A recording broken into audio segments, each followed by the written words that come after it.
thank you for coming in, mate. Appreciate it. Yeah, no Been a long time trying to get this sorted, but we're in now. Yeah, we got there. Ready to rock. This would be hard for you because I looked up a couple of things. Trying to do a little bit of prep, background stuff. Yeah. And obviously you've not done anything sort of.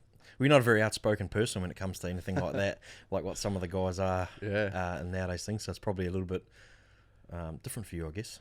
Yeah, I've never done a podcast, but I listen to them every day. Yeah.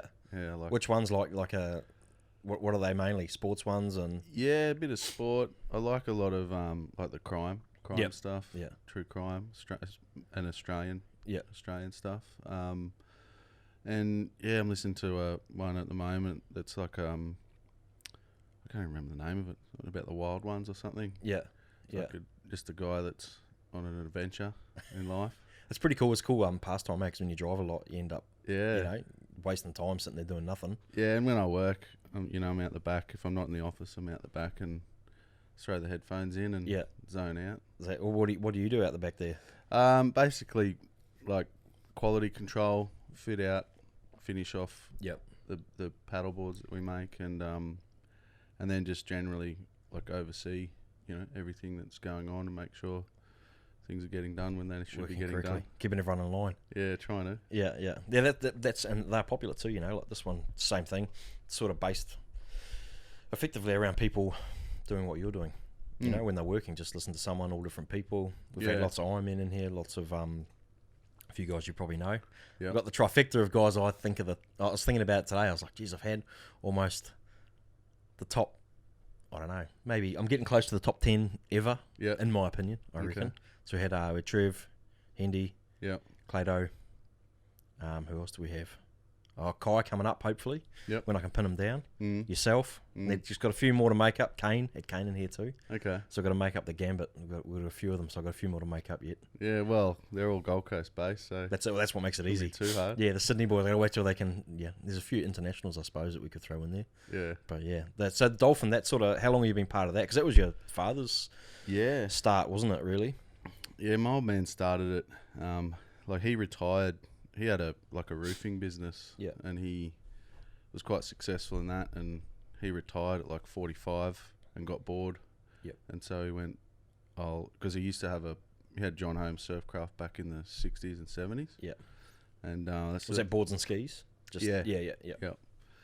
And he built yachts and for himself, and so he's quite a craftsman, and just decided to get back into it as a hobby to keep himself busy in retirement. And then it kind of just took off. So that was like 92. I came into it in 2004. Yep. When he passed away in 2003. Yep. That's when I came into it, because I didn't want it to go out of the family, so to speak. That's it's always crazy, those craftsmen, that can build like their own boats and things like that and got an understanding of it. That freaks me out, that building boat stuff. I'd never trust myself to build something that could go on the sea. Well, he built yachts, yachts especially. Yeah, he built one when he was 19 and sailed it with his mate, sailed it around Australia. That freaks me out, eh? It's like, yeah. Where do you start? Yeah. I wouldn't even know where to start with that either. I think you got to have an understanding. I think it's special people. It seems like the people that I speak to, I don't know a lot of people that built their own boats, but I've known a couple that's sort of into that stuff. I knew a guy that packed up everything in New Zealand and built a boat and sailed here and lived here. And I just can't fathom it. But I think there's special people that are sort of like they're geared that way, and they understand how it all works and how if what's someone required. did that, I think a lot of people did it back then, like in the 70s. If someone did that now, it'd be pretty extreme. It'd be pretty heavy. I would think so too. This dude's a bit quirky. Yeah. Not for me. Yeah. So that's like sort of a thing you're full on into now as a surfcraft, like just always trying to innovate and. Yeah, I mean that's my full-time job. It's my 9 to 5.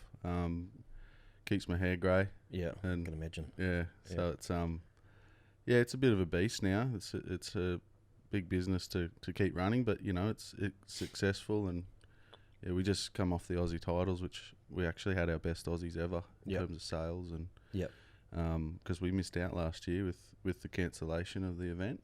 And so I was a bit nervous about it this year, just wondering how it was all going to go, because it's a big effort. It was up at Maroochydore, so we basically move everything we can up there and set up a stall. and for 10 days, and they're big sort of 10, 12-hour days. And So people buy a lot when they're at the actual Aussies. yeah, orders. Orders, yeah. Yeah, Yeah, custom right. orders. Yeah. So yeah, it was excellent. So we're just still recovering from it a couple of weeks Now you've got to ago. try and facilitate all the orders. Yeah, Yeah. yeah, it's a good problem to have. Yeah. Because we're pretty much set for the year now. Yeah. Got work ahead of us till the end of the year. But So where do you ship to around the world now? everywhere. Everywhere. Yeah. New Zealand's a big market for us, but growing markets into Europe. I just sent a container on Friday to Europe. Yep. So that's another thing I do. I pack that myself. Yep. I like to sort of keep control of that sort of thing, and Make sure there's no one to blame when it gets in at the other half. But so we're into Europe and growing markets into America and Canada, Japan. So it's something that's sort of something we're really focusing on, is trying to expand overseas, because surf life saving in Australia is a bit of a dwindling, sport. I think it was encouraging. The Aussies this year, we had supposedly 6,000 competitors, which was up on the 2 years ago. Yeah.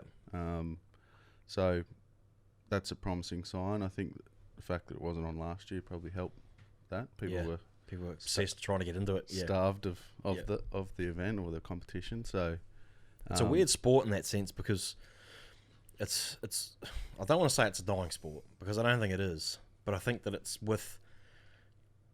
it's not as popular, maybe because everything else is becoming more popular. Did that make sense? You know what I mean? Like when I've spoken a little bit about it in here with some of the other guys about how they're saying, like, it used to be cricket and surf life saving. That was it. Those were the two summer sports and you probably came in maybe at the start of that, when it was. No, so I would say at the tail end. The tail end. Sorry, not the start. So the start of the end. Yeah. Yeah, the start of the die-off. Yeah. You probably got into the, and that's the strange thing about it. Like, to think back, because I was never saw it. I was in New Zealand growing up, but you could see, like, they were this on a pedestal, like household names. Like Trev probably was the best example of that. Yeah. Trevor Hendy. But that's the troubling part, is just that it's almost like becoming a little bit of a niche purist sport. Would you say? So I think the sport as a whole, as a general participation, that's pretty safe. Like, we've seen it through COVID. Last year we were really worried, with Aussies being cancelled. It's our biggest sales week of the year, and we're like, geez, what's going to happen? Yeah. But then even the people that don't want to compete, they still want to keep fit. They still enjoy, paddling their board, paddling their ski, swimming, getting involved, staying involved, because it's not all about competition. People like to be involved in a surf club for that social aspect, and and then the physical side is a bonus. So plenty of people still, whether they compete or not, still want to be involved in it. But yeah, the top echelon, I guess, of the sport is, we've seen a gradual decline since I was competing in the early 2000s to now. Yeah. Which club did you start with? I started with Northcliffe. Oh, so you're originally Northcliffe. Yep. Yep. So my dad was a life member there. Yeah. So yeah, family, long family history there, and did all my nippers there. And then mum and dad, when dad retired, we moved up to the Sunshine Coast. Yeah. Is that when you started with what was the other club, Kawana? Well, I actually started with Alexandria Headlands. Yeah. When I was 14, 15, moved from here up to there and joined Alex, and I think I was there for 2 years, maybe 3, and then we lived at Kawana, so it's just like, it's too easy just to we'll join there and make our own club, so to speak. There was sort of no one there when we joined. It was more of a lifestyle choice. Labour of love. You go in there, and I guess at that stage, when that would have been right when sort of like the Nutrigrain Uncle Toby's and that was popular in a sense. So was it necessary to have a big club? Oh, obviously not. You're proof of that. But you could do your own sort of thing as long as you got good training, and you didn't have to necessarily have a massive club to be part of. No, well, I guess it's a little bit different back then. Well, not so much back then, but at that time, there wasn't like employed coaches at each surf club. Yep. Like there is now. So I think at the time there was Michael King was. He had like Michael King Ironman Academy up on the Sunshine Coast, and it's pretty much everyone and anyone. Didn't matter what club you were in. If you wanted to be, best, you were part of that squad.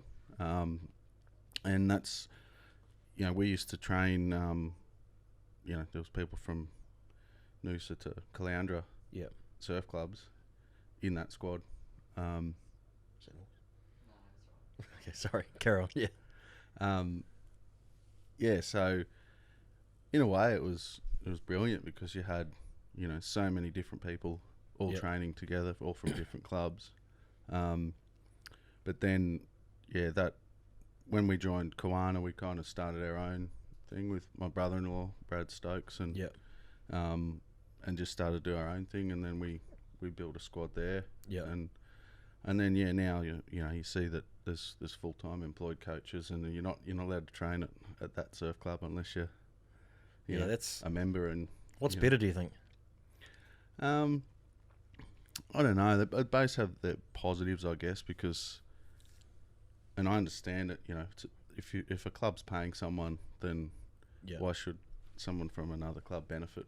From that, if they're not going to be all in and compete for that club and be part of that culture and build that culture, because it's it's a big part of being in a surf club is building that culture and being part of something that means something.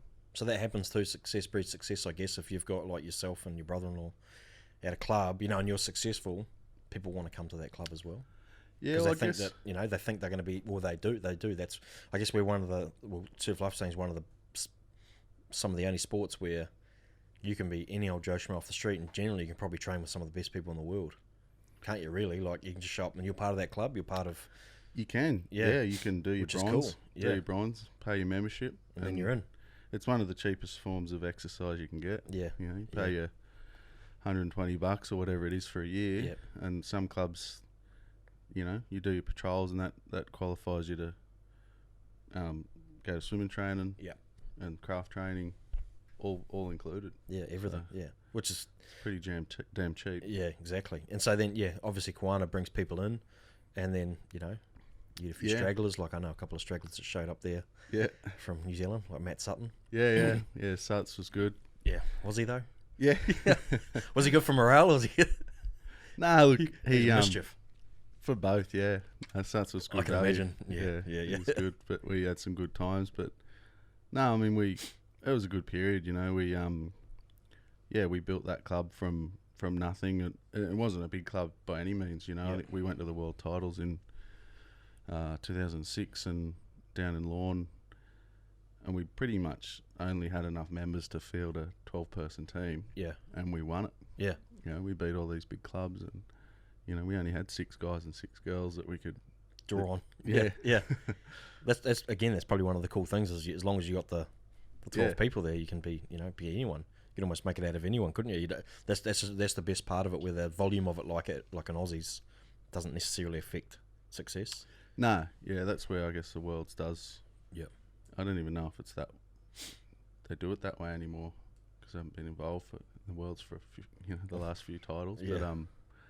But the fact that it's sort of like I guess it's like a salary cap in a way, where you, not that there's money involved really, but even the big clubs, they still can only field a 12-person team, so it's and I guess the other good thing about that was we were homegrown. Yep.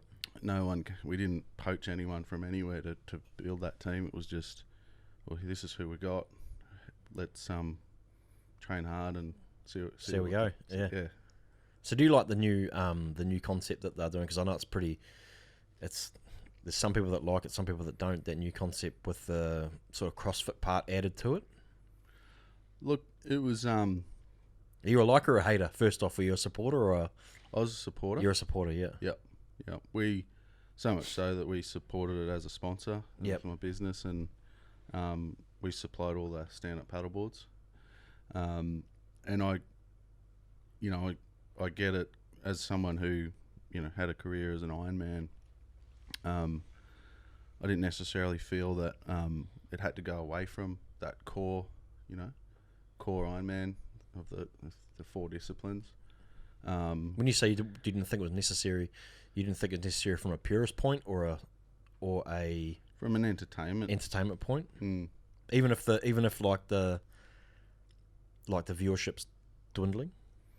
Well, I don't think that by adding a CrossFit and a stand-up paddleboard that it was going to be any more entertaining. Because what's entertaining about our sport is the variables and the ocean and the surf. You can't tell me that running an Ironman race in big surf, like a Portsea or something like that, isn't it? Yeah. Seeing people get smashed, seeing people, show amazing skills. That you can't tell me that's not entertaining.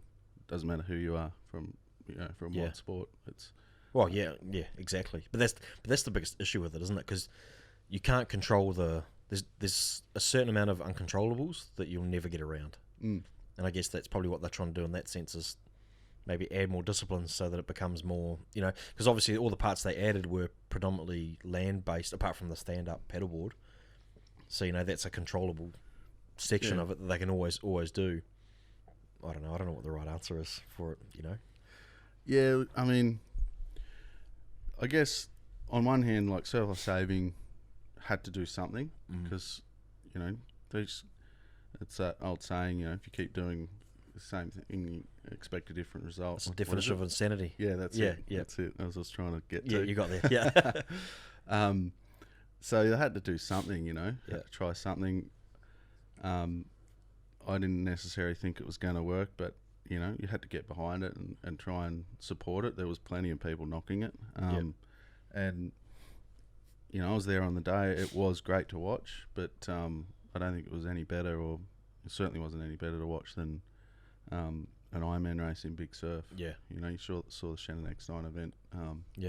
This year, a couple of months ago, like that was awesome. Yeah, that's the hardest part too, is being able to view it. I guess bringing a lot of it more to the beach means there's more for the for crowd interaction and things like that. Because sometimes like that Shannon X9 event particularly, or like an event where they go out in Big Surf, there still is only so much you can see from the ocean, from the beach.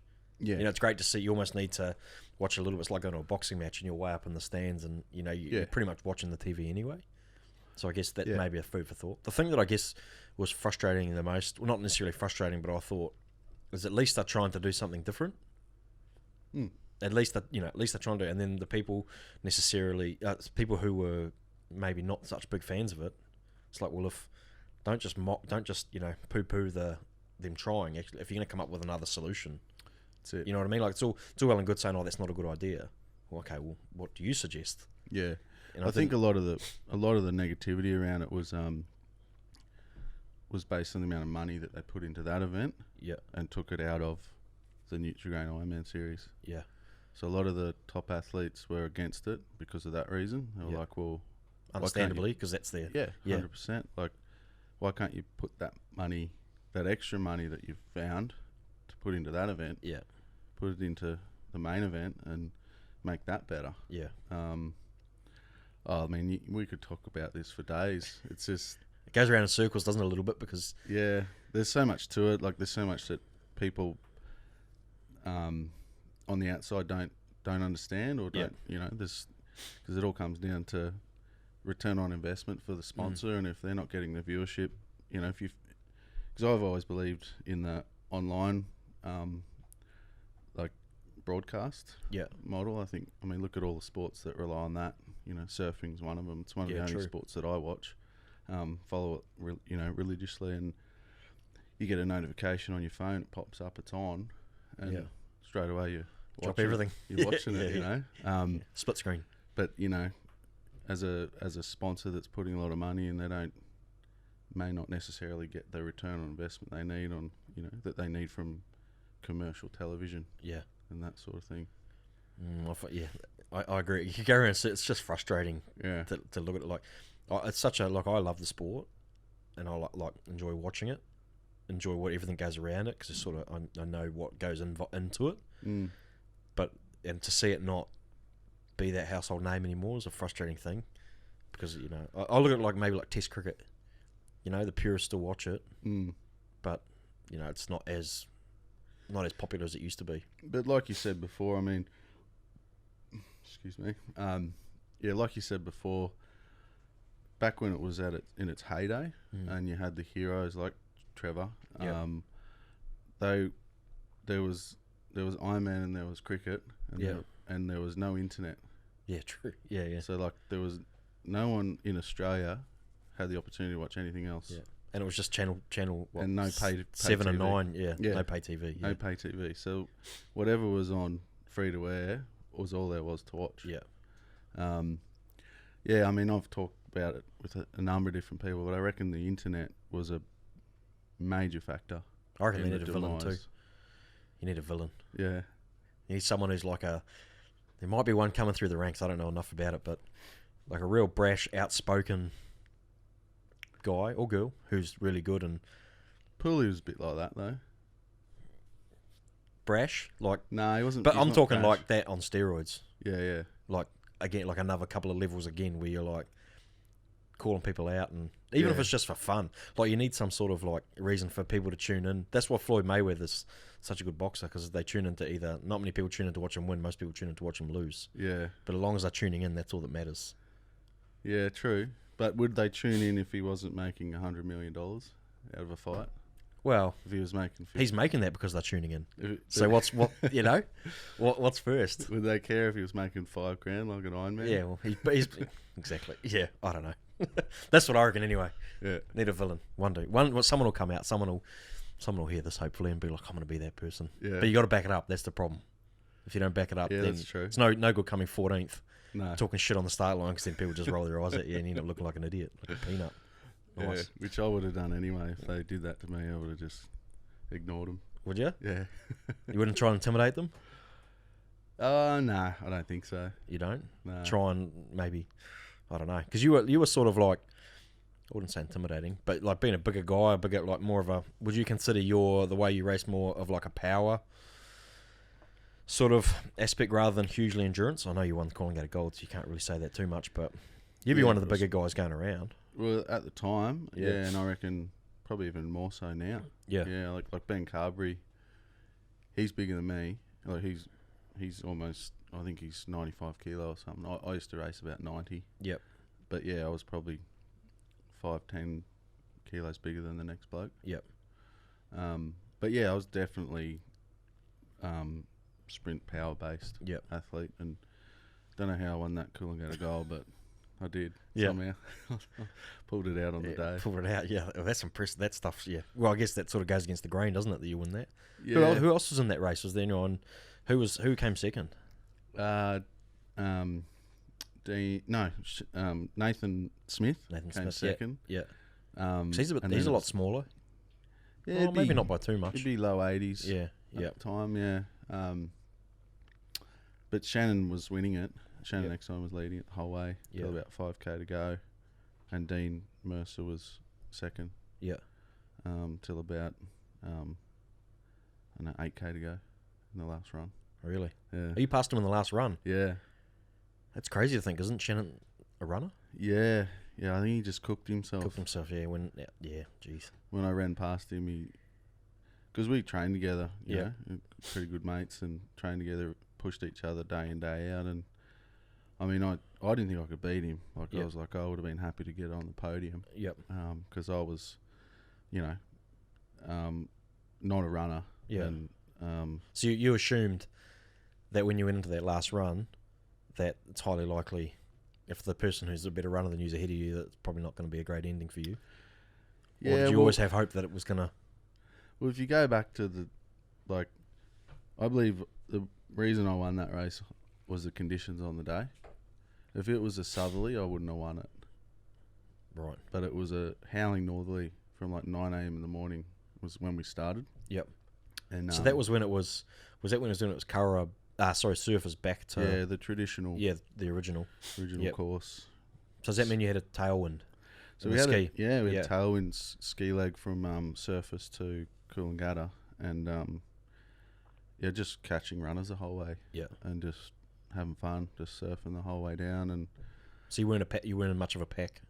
No. On the way down. No, you tend to when there's bumps to chase. Yeah. You're not sitting on a wash. You're chasing the ocean, and it's good fun. Yep. And I kind of held back, knowing that I had, 4.5 hours of big day, yeah, in my day ahead, to go, and I just sort of held back, and I think I got off the ski like 3.5 minutes behind Shannon.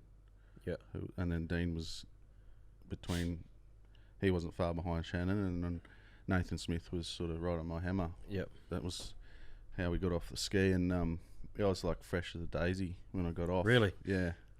Because I just thought I need to conserve as much as I can, and for the journey home, which was punching into like a 30-knot northerly the whole way, and then I think it just came down to strength, and that my size did sort of become a benefit, an advantage. So it was what, 2.5 hours of Yeah. power the whole way back. Yeah, yeah, and it.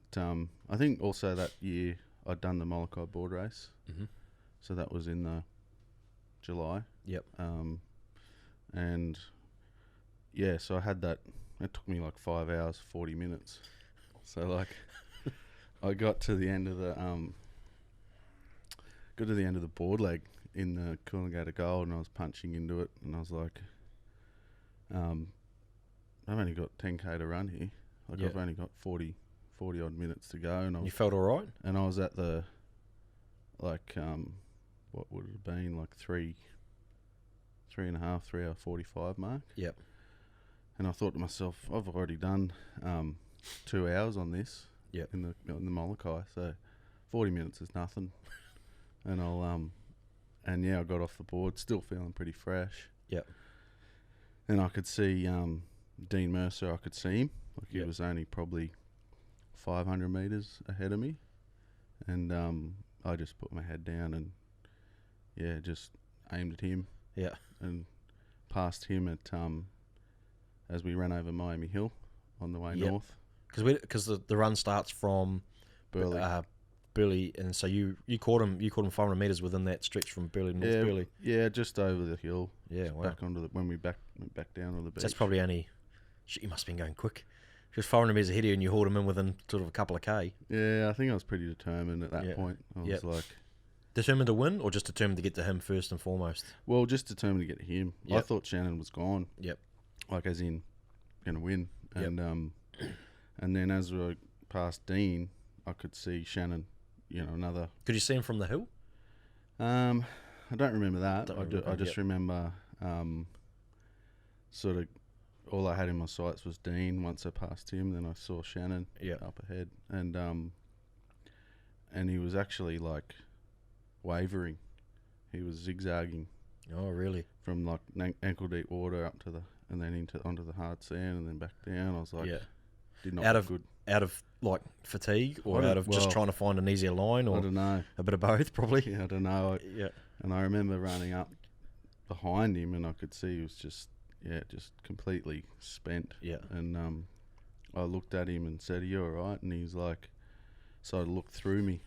Because I wasn't until I saw you. Just he's white as a ghost, and he sort of just looked through me and just sort of nodded his head. Like, couldn't even really talk to me. Shit. And he'd like buckled himself. He went as hard as he could. You know, and I think there was about 5k to go. Yeah. And just literally I realised Nathan Smith was like hot on your tail too. 40 metres behind me the whole way. Really? Yeah. You didn't know the whole way? I didn't know until I passed Shannon, and people were like, "Nathan's right behind you." Holy shit. So then I had to like 5k sprint. Yeah. Oh, that sounds awful. Yeah, it was terrible. Yeah, I can imagine. But that'd be rough too for him too. He's probably I guess he probably thought it was going to happen if he's fatiguing that badly. Like, yeah, he had to think that. Yeah, he just gave it his all, Yeah. and Just had nothing. was just 5k short. Yeah. Oh, that'd be brutal. Mm. It's a long race. Do it again? Well, I did do it again the following year. But now, though? Nah, no way. No way. Not even Masters. Nah, it doesn't get any easier. It was hard. Yeah, I can imagine. I think I was... Your body just gets a bit more older. Yeah. A bit more older. A bit older. I think I was 27 that year. Yep. I'm 40 now, so no chance. No chance. Maybe one leg. Maybe, yeah. Maybe, yeah. Yeah. Do you still do much training now? Well, I coach at Currumbin Surf Club. Yep. I'm like the ski coach there, so I'll jump on with them. I mean, I do 2 ski sessions with them a week. Yep. And I usually jump on, but I'm just floating along usually. Yeah. Don't really push myself a lot these days. I spoke to one of the big things I want to speak to Trevor about, and I like to speak with guys who have like been in such a heavily competitive environment like you were, is how when you stop, you turn that off. You know, because you see a lot of like professional athletes, they get to the top because of their personalities and because of the way they are, and that just doesn't stop because they get older. Like that fire's still in there, and some people transfer that into different sports. Some people transfer that into like business, like yourself maybe. And like, did you struggle with that when you finally retired?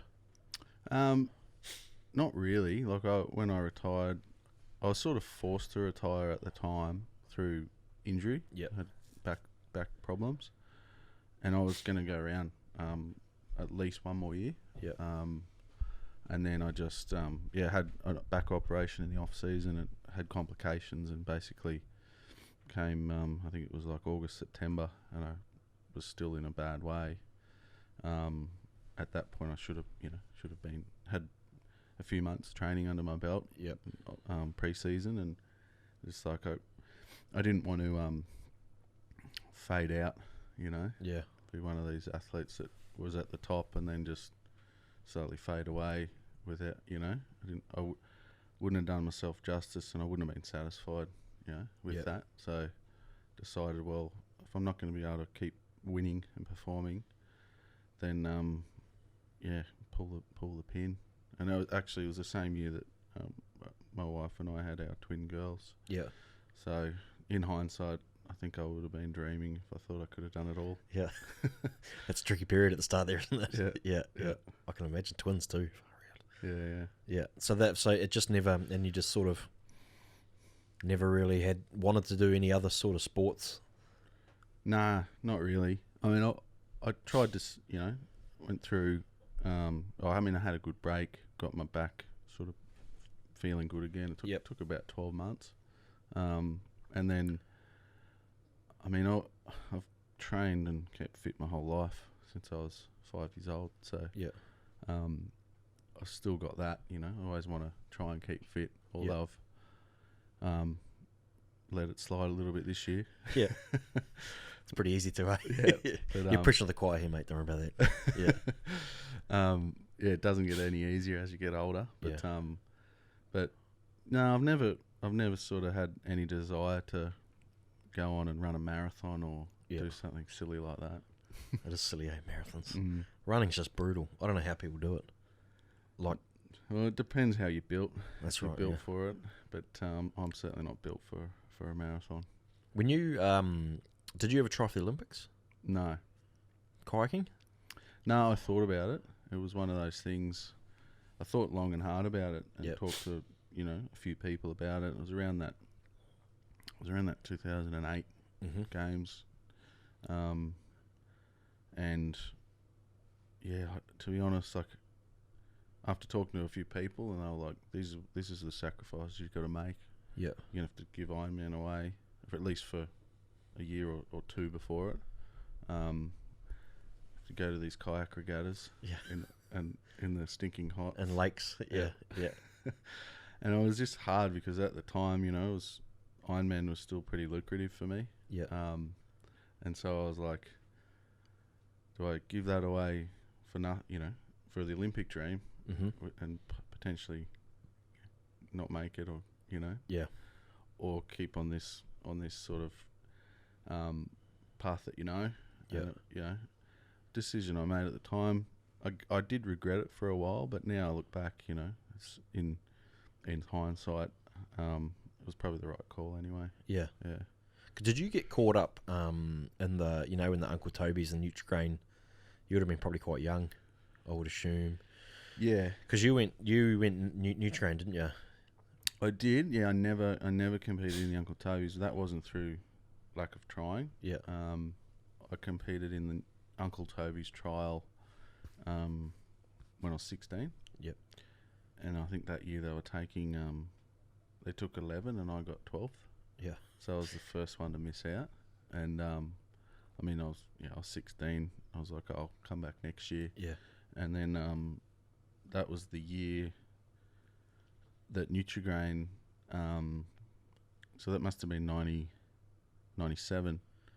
And then the following year, I got a call up to do the what they called the Nutrigrain Surf League. Yep. Back then, where they had all the states and teams and and I just got a call up for that. So and it was sort of around that time where Toby's was on a decline. Yeah. And so I was really lucky that I took that Nutrigrain decision to go with Nutrigrain at the time, because the following year it all folded and I was sitting in the box seat. I'd done a season in the Nutrigrain series. I think I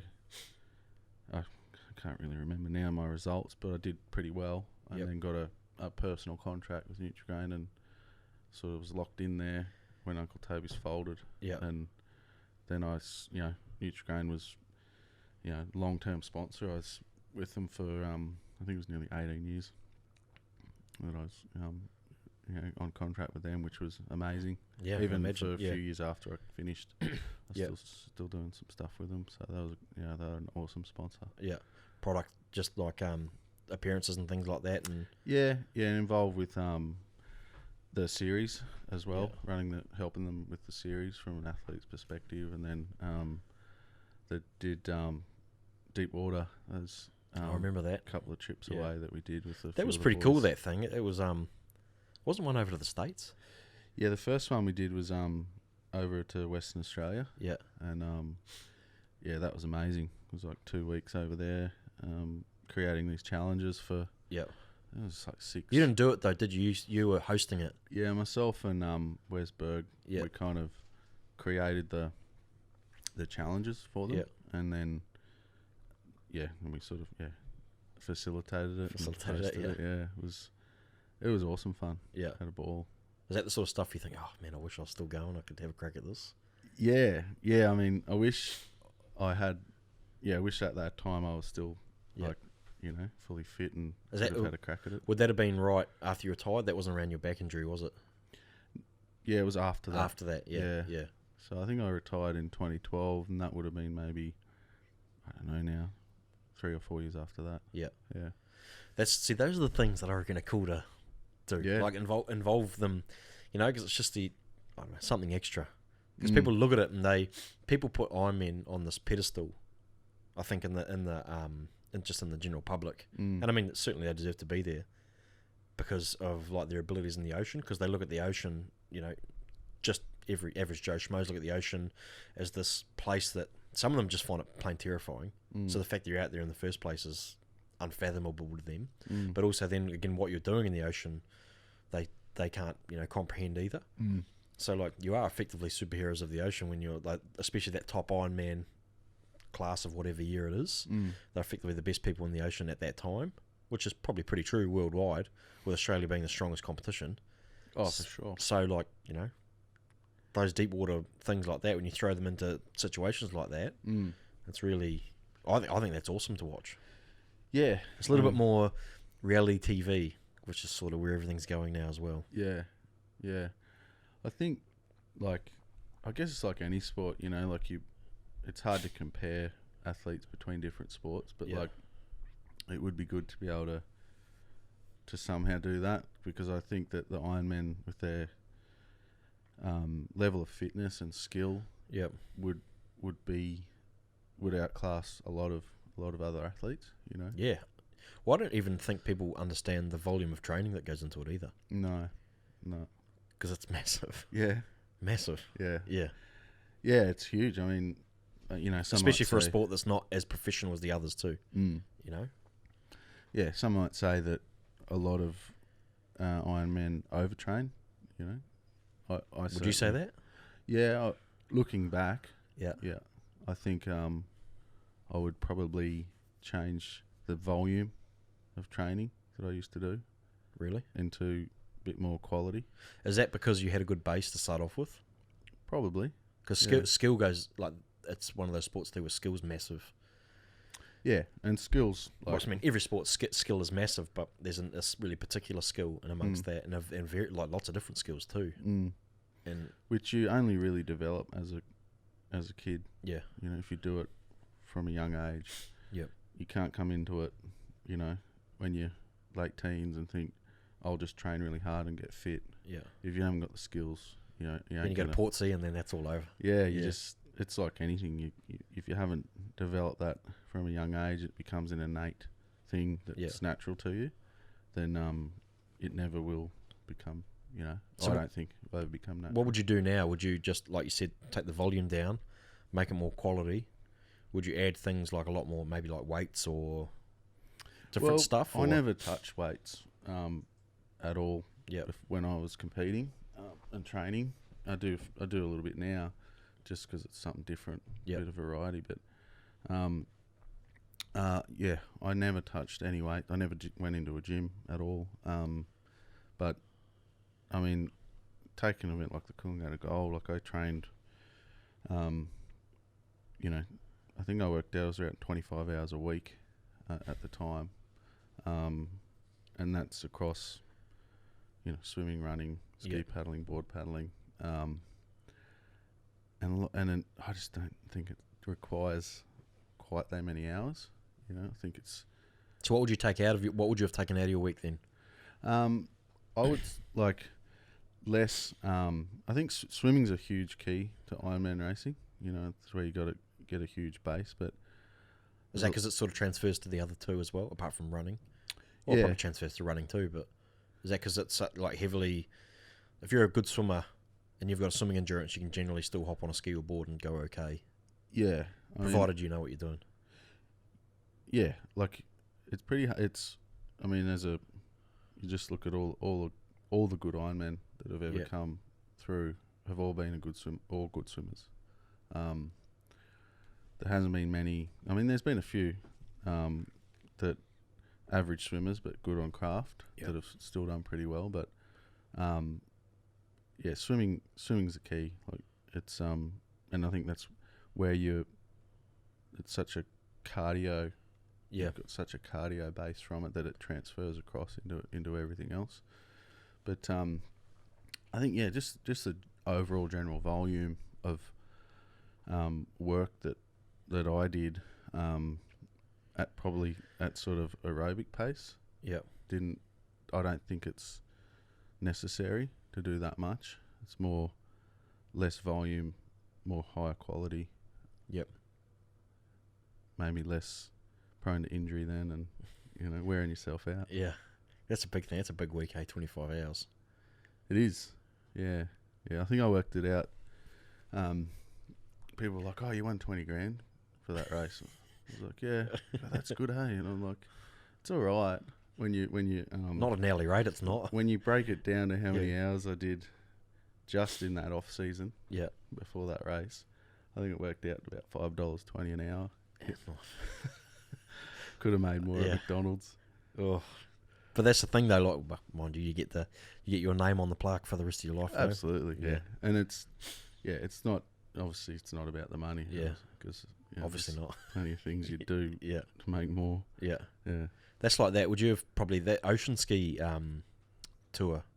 Well, not necessarily, I suppose you call it a tour, but the events they run now, that would have been probably a pretty huge thing you would have got into, I would assume.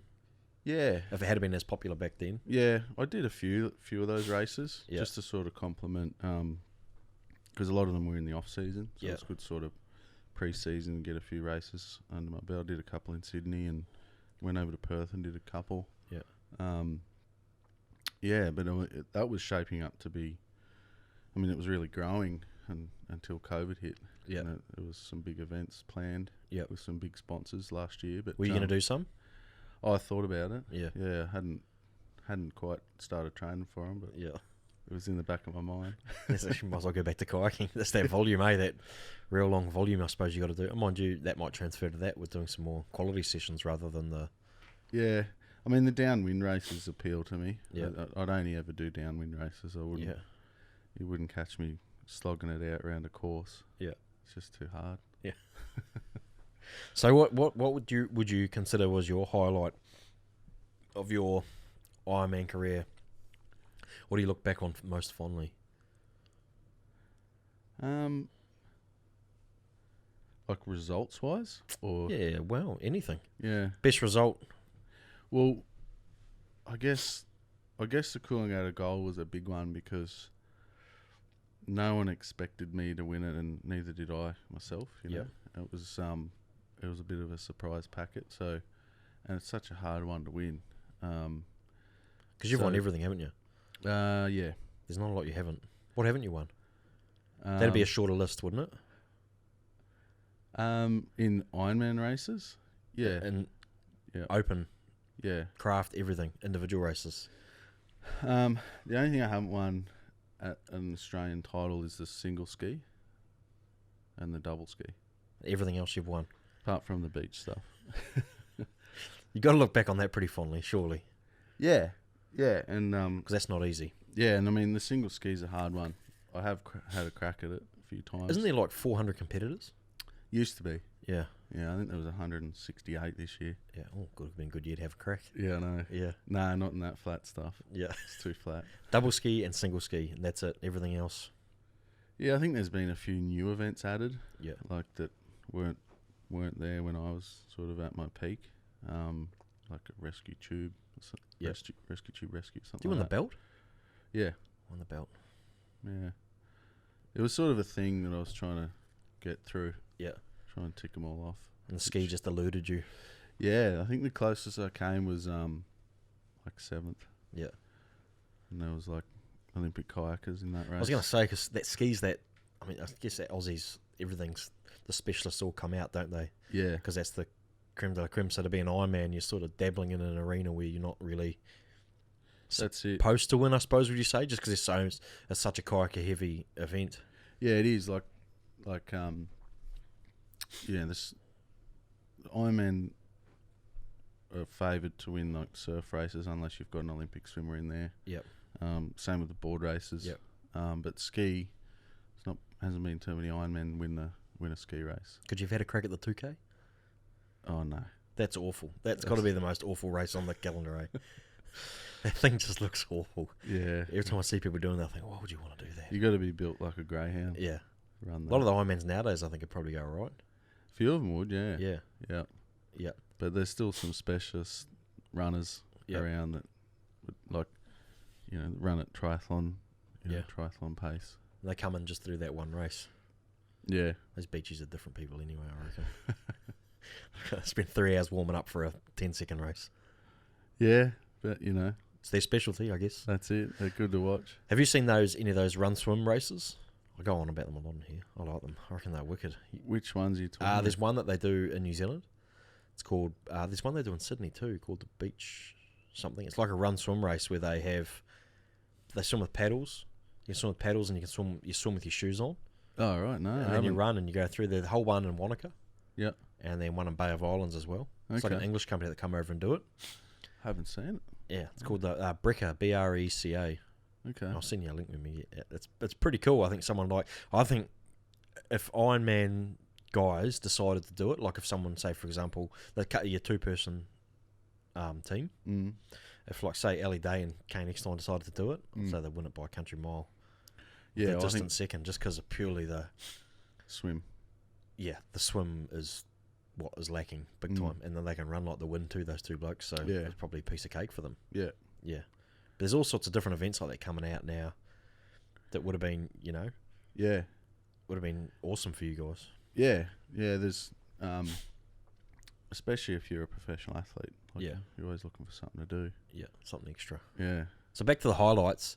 The gold would be considered your biggest you'd put it up there at Yeah, the top. What the about gold and the Australian Ironman. Yeah. You know, like I only ever won one of them. I think I think I made 13 finals and only ever won one. Like it's one of the hardest events to win. And you look at someone like Shannon. I don't even know how many he won. Yeah, but it was like 7 Plenty, or 8 or 9 or something like that. Is it a different? Like you said, it's the hardest one to win. Why is it harder than like the Nutrigrain series to win? Well, not necessarily a series, but maybe Yeah. a race in the series. I don't know. Don't know what it is. Is it the prestigiousness? Is that a word? Prestigiousness? Yeah, the prestige of it. The prestige. There's no nest at the end. No. Yeah, the prestige of it. Yeah. Like I say, like I made 13 finals, and I look back and there was probably 5 or 6 other races that I could have won. Yeah. You know, everyone's got those stories, and Yeah. especially in surf. Little things didn't go their way. Yeah. Just missed on one runner or something. Yeah, or someone got away from behind you and past you. It's just the way it is. But I think the Aussies, you got one crack at it, and you need everything to go right. Yeah. On the day. That's the weird thing to think of. It's just that one race. It's just so. Well, when you say one races, you got to get there. There used to be round 1, round 2, quarter, semi, and then the final. I guess it's like winning the 6th race of the series, isn't it? And you've had to have got through in every other one. Yeah. But those two would probably be, and then obviously winning the Nutrigrain series is obviously was because that was like a big focus of the season. Yeah, we used to do 5 or 6 races over the summer. Yeah. So you had to be on for 2 or 3 months. Yeah. And peaking every second weekend or whatever it was. So it was always a huge focus, and then you'd get to the end of that, and which was usually sort of end of Feb, and you'd have state titles and Aussie titles left in the season. Yeah. And it was always, for me, a real struggle, because you'd sort of go from the high of and such a focus of the series, and then fall in a bit of a heap. Yeah. And then have to pick yourself up back up. Yeah. Get motivated again, and Aussies always seem to just drag on. Yeah. And so maybe that had something to do with it too. Did you have to find you had to pump yourself up before like a weekend like Aussies? Did you have to like you say you had to get yourself back up for it? But did you have to pump yourself? Like, did you find that are you one of those people who have to like really build into it, or no? Just Aussies itself. I mean, it's always got such a good atmosphere. Yep. As soon as you get there, for me it was just a natural thing. I was on. Yeah. But it was more the training. Like I say, after the series, you'd have a week off, and then you'd get back into it, and it was like the alarm goes off again. Well, it was always getting darker. Yeah. Every day, getting darker, getting colder. I say that we're in Queensland, but we're soft up here. Real soft. Yeah. My long sleeves. Yeah. So that the training aspect of it and keeping yourself focused on that was my hardest thing, and then. But the actual event itself, I loved it. I used to love. I used to go around the Cairns like 35 times in 5 days. Yeah. So when you were training, and you're just everyday training, were you a motivated trainer or were you a disciplined trainer? I was pretty disciplined. You were disciplined, I would say. Yeah. So whether you were motivated or not, you were going. You were going to show up. I mean. Yeah. Yeah. Yeah. I didn't like going. Yeah. No, I wasn't like, can't wait to get there. Yeah. It was like a job I had to do. Yep. And discipline got you there. Yeah. Yeah. That's a big thing. I often look at like athletes and wonder, some people say, like, I listened to a few things about it, and they say, like, I fell out of love with the sport 4 or 5 years ago, but discipline kept me in it. Because whether it's a pay packet or whether that's what you do, it's all you know. And you think, I've still got to go, so discipline will get you through. And you might not notice that the person's not motivated. They just might look motivated because they're disciplined. I think sometimes people hide behind that as well. Yeah, no, definitely more so discipline than, especially towards the end. Yeah. Yeah. it was a lot harder to get to training, and because if you've done it since I've done it at that level since I was 16, Yeah. so it's sort of like there's a real grind. Yeah. Yeah. Where did you swim? Miami? Yeah. Yeah. Majority. Yeah. Yeah. And then towards the end, I'd switched over to Bond. I needed some motivation. Yeah. But it didn't help because it was still a pool. Yeah. And it was still. You're like, oh, it's the same black line. Yeah. Because you don't exactly get to see the birds and the bees when you're watching the back line, do you? Nah. The black line. Nah. So it was getting to swimming of a morning was the difficult one. Yeah.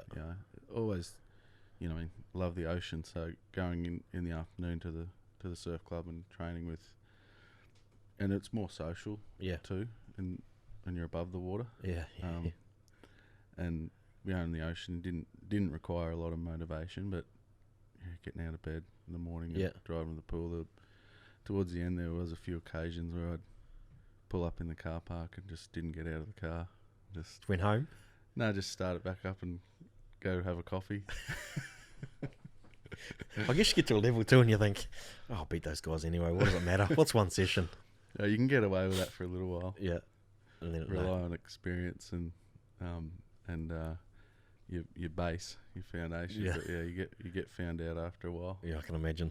You said before when I said your highlights, you said what, like achievements wise. Oh, yeah. What other highlights would you say? Because achievements, like you've obviously thought about highlights outside of necessarily achievements. Maybe like what do you think on that? Oh, just the opportunities it gave me. Yeah. Throughout my life, like a lot of travel. Yep. Made representing your country, representing Australia. I think I did it like 14 times. Yep. And I travelled to South Africa, through like Europe. Yep. Germany, France, and then off the back of that, I'd always tack on a leisure holiday as part of it. Yeah. So got to see a lot of the world, and then through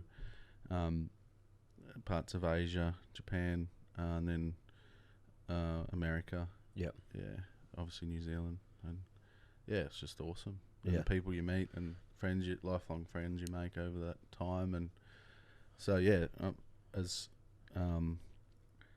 that's why I said results. Or Yeah. I see what you mean. Yeah. It was lifelong memories, and the travel side of it. That's gave me a real bug to travel. So, Opportunity, I guess, is a huge thing, isn't it? Really. Yeah, especially to travel doing the sport you love, and at no cost. Yeah, that's it. It was all funded, and yeah. So it's just some of the best memories I've had is trips away in Australian teams and friendships you form and the bonds you form, because you sort of, especially going over and competing against you guys in New Zealand, and we'd front up at an event as a team, and the New Zealand team would do the haka in front of us, and you'd sort of, in a way, that would fire us up as a team. So it's such a respected thing that the Kiwis do. It's but on our side of it, it's made us gel together more, and it's well, you realise they're not here to play anymore, I guess. Yeah. So I loved all that side of it. Yeah. It's awesome. That's pretty cool. Yeah. I remember I remember those ones they used to have at the Mount Maunganui Beach and things like that, the Tri-Series. That was always pretty cool to watch. Yeah. Because we'd never seen, I went up and watched a couple of them when I was younger, and we'd never seen any really of the Aussie guys in person. Yeah, right. Coming over, and then there's these guys who are like the guys you see on TV coming over. I remember thinking, holy shit. Yeah. Sorry. Such big guys, and larger than life, and it was always pretty cool to see those Tri-Series events they'd hold over there. But I guess they're the highlights, aren't they? Yeah. I mean, they're the things you remember. Yeah. You don't remember races too much. Yeah. But it's the experiences you have. You don't remember the black line too much. You just you block that out. It's always done. How do you think you would go nowadays? Like if you put yourself in the series now, fresh face. I know when you're at your peak, early mid-20s? Would you say you're at your peak? I reckon, mid. Yeah, mid to late 20s. or earlies? No, early to, I reckon 28 was where I started to like feel it. So how do you think you would have gone with the guys nowadays? Because you're different. It's probably an ever-changing sport, as most sports are, I guess, aren't they? Yeah, I mean, I think You can be. You don't have to be humble about it. You can say, no, not at all. I mean, I honestly think that the depth isn't there in the sport now. You know, like if you look back in the Uncle Toby's period and when there was both, you know, the cereal war, so to speak, I think there was like 35 guys in the Uncle Toby's, and there was another 15 or 20 in the Nutri-Grain. You know, like there's over 50 guys that are, and they're just the ones in the sport. There was plenty knocking on the door. Whereas, and you know, you go to the Australian titles, you had round 1, round 2, then quarters, then a semi, then final. This year they could have run, gone straight to semis. Really? They could have. Yeah. It would have been cutthroat, but they could have done 3 semis to a final. Yeah. So it's just the numbers aren't there. But in saying that, the top end, you know, like you look at guys like Ali Day. Yeah. I mean, you know, like in any sport, every generation is better than the last. Yeah. You know, so it's very hard to say whether I'd be able to, you know, mix it with those guys now. But I mean, you'd like to think so. But, but like I say, I think every generation's better than the last because they learn from, you know, their predecessors. Exactly. Improve on it. Just seems like they're different shapes almost too. Those guys like that they look more like triathletes now. Yeah, they do. Yeah, definitely a lot leaner. Yeah, and but then you look at, you know, a guy like Pooley. He's very lean, but he's still a big guy. He's like still 90 kilo. Yeah. Freaks. I guess I remember going and watching the Coolangatta Gold the last time they held it. The last time I think Ellie won it. No, the last time Ellie raced, and that, like, the speed they were going in the run, coming out of the run was just mind-boggling to think, you know, how much pace they're holding. It's probably similar to when you were doing it, but, you know, like the speed they go was just out of control. Yeah, couldn't believe it. I remember I was a couple of years ago in this opening ski leg. Yeah, like I talked before about, I cruised the ski leg, but the opening ski leg a couple of years ago, it was dead flat. There was virtually no wind assistance either way, and the elite men went off with the elite teams. Yep. And Ali broke them all. Like, even the elite team guys that are some of Australia's top ski paddlers couldn't stay with him. And all they were doing was a ski leg. Ski leg, yeah. Right. Oh. So it was brutal. Like, you know, pretty impressive. Shit, yeah. So when you were competing, did you... What conditions would have suited you the best? What did you pray for when, like, to show up to? Obviously not dead flat. I hated dead flat, but on the other hand, I always did well in dead flat. You know, I remember speaking to Kai Hurst one day. The reason I asked is because he said, if you ever want to go right in a ski race, he goes, just follow Zane Holmes. Yeah, right. I don't know why. He just said it's for some reason he always gets out, no matter what the surf is. He goes, I just follow Zane. I look for Zane. I just follow him. Yeah. I think I followed him most of my career anyway. Maybe in the swim. Yeah. But I mean, I hated flat conditions. I never wanted it flat, but I knew I'd done the work. So if it wasn't an endurance race, then if it was a sprint race, I knew I could do well. But I always wanted surf, or at the very least, wind and chop and something to make it different. Where skill needs to come into it, and bit of, you know, innate knowledge of, you know, the ocean, and something you can't really teach people. So you said before you knew you'd done the work. Is that where you got confidence from? Yeah. You know, I mean, not that I'd line up and go, I'm the fastest here, I know I've done the work. I would go, well, you know, I was just confident in my own ability to pull it out on the day if I needed to. Yeah. that's the crazy thing about surf, I guess, in Ironmans particularly, is you're never really out of it No. if there's surf. Mm. You know, there's always, you know, the Mm. guy that's leading in the second leg, or even sometimes at the start of the third, isn't always the one that wins, especially if there's surf. So I guess at your standard too, or your elite level, you know that there's always a chance. Yeah, well, I remember biggest surf I ever raced in was at Portsea, and I was going out on the ski. I think I was like second. Yeah.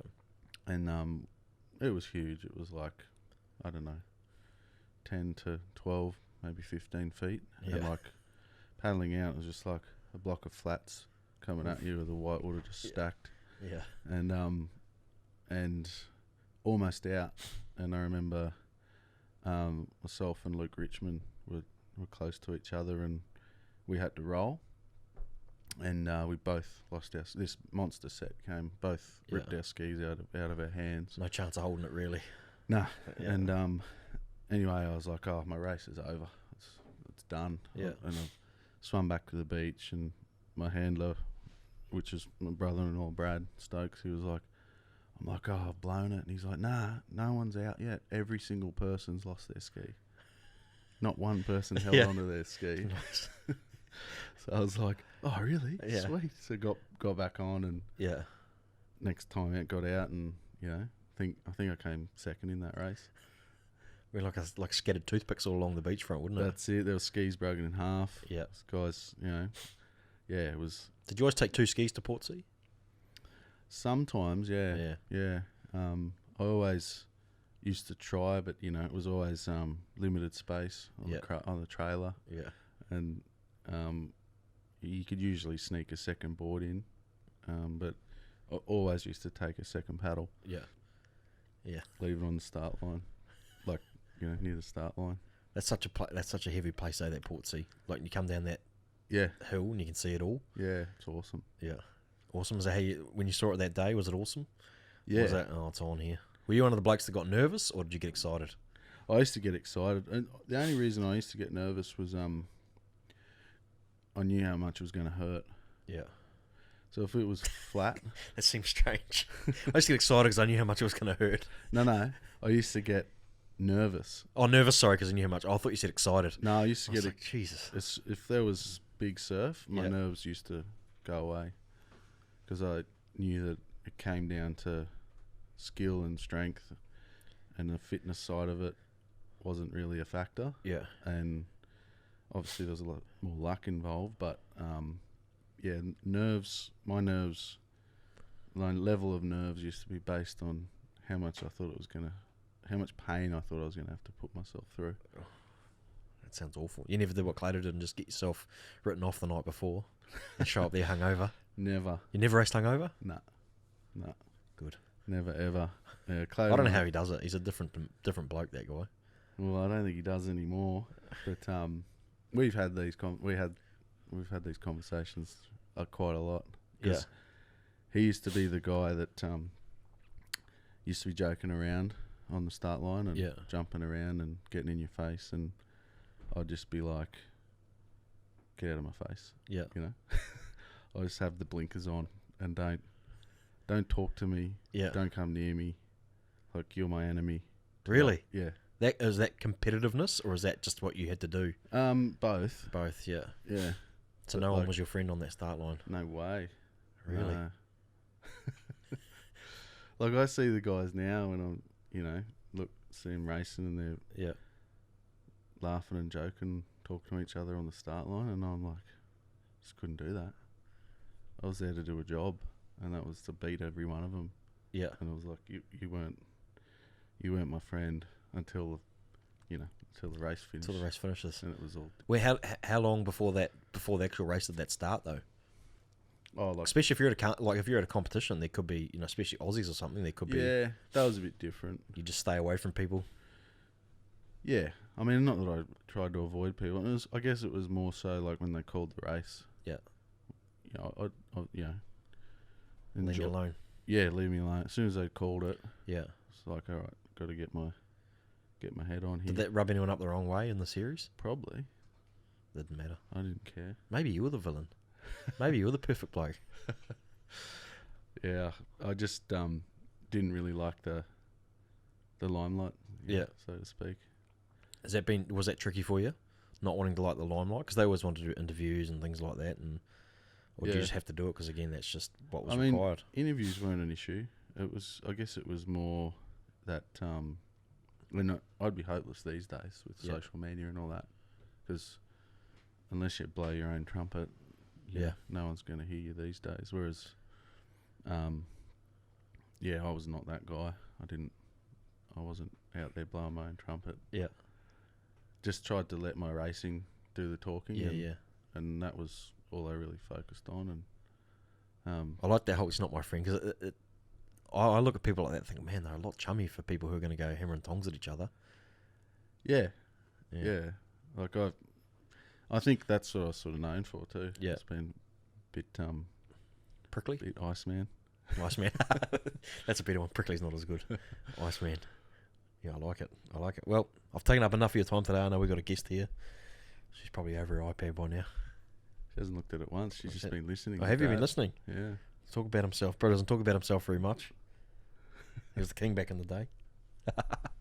Awesome. I appreciate you coming in, and all the best with everything coming up with Dolphin. I'd like to have you in before the end of before the start of next season or something. We'll have a chat. Sure. And see how we go and keep you on the books. Good on you, mate. Keep it Thank going. you. Appreciate it. Cheers. Thanks, mate.